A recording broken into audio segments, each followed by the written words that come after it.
If you have pain in your relationship, or if you are single and you're scared of relationships, you have to watch this video, because this video is for you. Today I'm going to explain 3 reasons, and I'm sure you can identify with one of them, 3 reasons why your relationship is falling apart. The first reason is you are putting expectations on your partner. You want them to show up a certain way. You want them to make you feel a certain way. You want them to be doing exactly what you want them to do, and you have it in your head what that looks like. And then when they don't do it, you're constantly disappointed. Oh, they didn't do that. Oh my God, I can't believe that. Oh my God, I didn't do that. Oh my God, I can't believe it. So what your brain is then focused on is, remember, you get what you focus on, because your reticular activating system is focusing now on everything that's bad about the other person. Can you see how that's like pouring poison into your relationship? How do you expect your relationship to then be great? The reticular activating system, which is the filtering system, which filters out all of the information that we're not thinking about. Now what you're doing is you're missing out on everything that's great about your partner. You forgot why you even were in this relationship in the first place. You got together with this partner and they did nothing wrong. Everything they did was so great, so fabulous. They couldn't do anything wrong. And then all of a sudden you started having expectations of them showing up a certain way. They have to be like you. They have to like things like you. They have to be a copy of you. But when they're not, you don't even see what the great things were that you fell in love with. Now, how do you change this?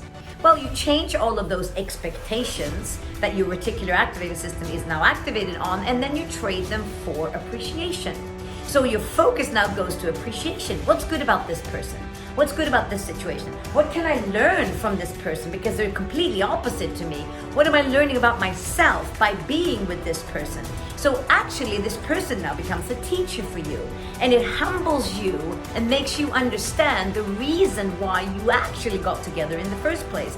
Because now you're complementing each other. You're not meant to be the same person. You're meant to be complementing each other. So trade all of your expectations for appreciations for your partner and start to find the love come back.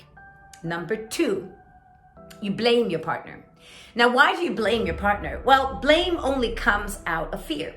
You're so not liking yourself. In fact, you probably hate yourself really deep down inside. And so you expect your partner to make you feel good. And when they don't, you get really stressed out, or they say something that you think doesn't resonate with you, or maybe they say something about your character. And what you do, instead of understanding where they're coming from and trying to understand what's going on their side, you go out with blame instantly. You lash back at them. So what happens when you're lashing is one person's doing this, one person's doing that, and there will be a car crash. Now, there's no way from blame that you can bring it into harmony and love and fulfillment and all those things that you're actually looking for. No, you're sending out your worst variation of yourself, which is the person that is scared and hates themselves and has resentment for themselves.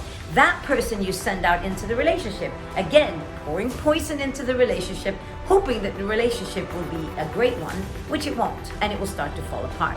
What do you do instead? Well, instead, you start working on you, and you start realizing that everything that I'm blaming my partner for is actually things that I don't like about myself. So what I need to do is find a coach or a mentor or somebody to work with, so that I can work on expanding myself and making myself into the best version of myself. Because if I'm fully in love with myself, I don't have to blame my partner for all the things I'm blaming them for. I'm only doing it because I actually don't like myself. Be really honest with yourself. I know that if you're blaming your partner, you don't like yourself. I already know that. And number 3, you're letting the flame die. You are letting the flame die in your relationship because you're too lazy to be intimate with your partner. You're too lazy to have sex with your partner. And then you think, oh, I don't feel connected to my partner. Don't you understand that sex is one of the ways where you come together in a unit? It's something magical that happens when you are in intimate partnership with your partner. That's why it's called an intimate relationship. Otherwise, it's just going to be a friendship.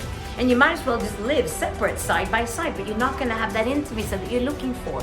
That intimacy comes by being connected sexually. And if you don't put enough effort into that, and you don't show up and make it fun and make it gamey and make it fun and be playful, that part is going to die in your relationship. And how are you ever then going to feel sexy in the relationship, feel attraction in the relationship, feel the flame, the passion? It all dies because it's not the other partner who's supposed to make you feel that way, it's you.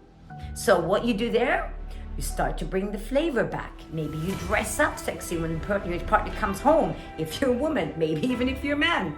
And maybe you do things that are a little bit outside of the box. Come up with something fun, have fun, bring the flavor of fun back into intimacy, because that's going to bring the relationship coming closer. So these are 3 things that are probably not working in your relationship if you're in pain, and 3 ways that you can strengthen your intimate relationship.